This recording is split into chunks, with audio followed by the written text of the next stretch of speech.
Chris with the Old Man Gang, and I'm here with Diane Gaines, the founder of WORC.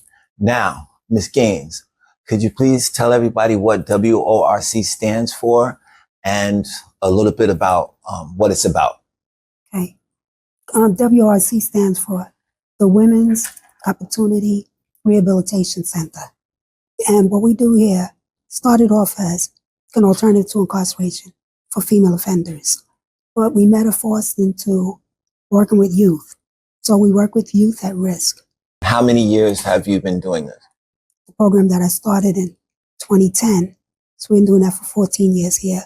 But formerly, I worked at another agency that did it for 22 years. So essentially, you've been helping women in at risk and in need for over 45 years, almost a half a century. You've been putting in work, helping people kind of get their lives together. Absolutely. So what motivated you to go on this path of helping people? Well, it was a need. There's a need.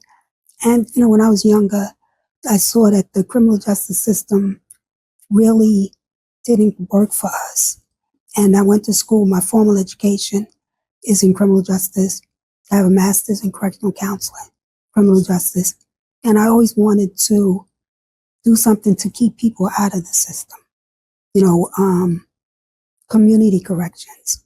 Because I know that if you leave people in the community, they can do more and they can change. Just putting them in prison or jail, that's just warehousing them. Leave them in the community and let them get the services that they need to live productive lives. So myself being a product of incarceration, I did time when I was a youth. I had knucklehead friends that I got in trouble with. I did probably 2 years jail time. I got out and did something with my life. But it took me a long time. I feel like had I had somebody that was right there by my side, telling me that I could do it and giving me the resources that you're providing for these ladies in the community, I think my turnaround would have been a lot sooner than that. So what do you see yourself doing with this as a bigger goal? Do you look for something bigger to accomplish in what you're doing? Yes, we always want to expand. The thing that we need the most now is housing. Because when we get a woman out of jail, we get them out of jail pre-sentence so that they can come here. We report to the judges that they're doing well. It's a drug and alcohol-free program. So when they come out, though, it's hard finding housing. And we don't want to put them in the shelter system because sometimes they go into a shelter that still has active, users, people using drugs and alcohol.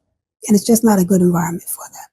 So if we could get a housing for them, if we could get a building and set up like our own housing for our clientele, that would be very beneficial. Now, what can people do to kind of help contribute to the cause? And where can they go to donate if you accept donations? Okay. Yes, we do accept donations. We have a GoFundMe page. And also, if someone has a house and they want to set it up to be sober housing and housing for women and their families coming out of jail, we could provide them, with the clientele. They would just have to provide the housing. So do you service the 5 boroughs and Long Island or just Long Island? We do the 5 boroughs and Long Island. If you're arrested in Nassau County and you happen to be in Nassau County Correctional Center, or even if you're arrested in Nassau County, and the judges sometimes will refer you to the program. Right.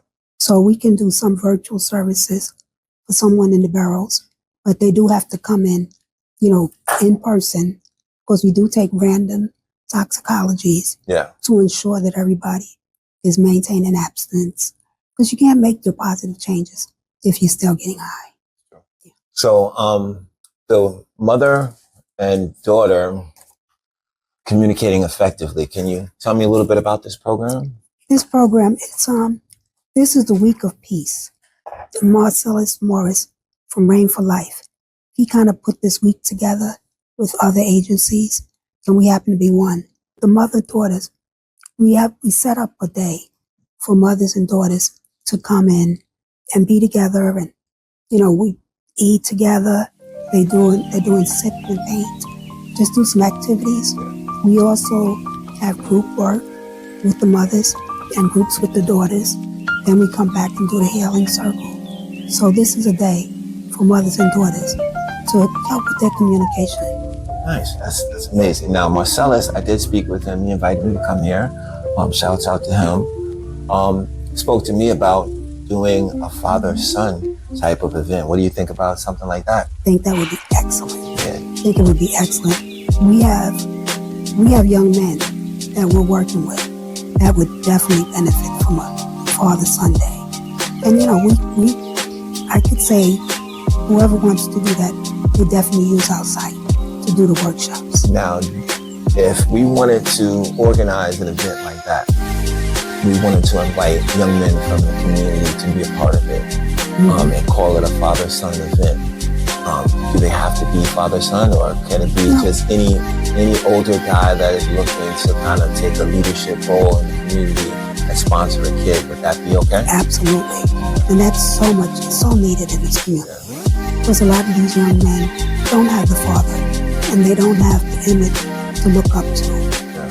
We've seen, because we work with the young men, and it breaks our heart to see them going into the system.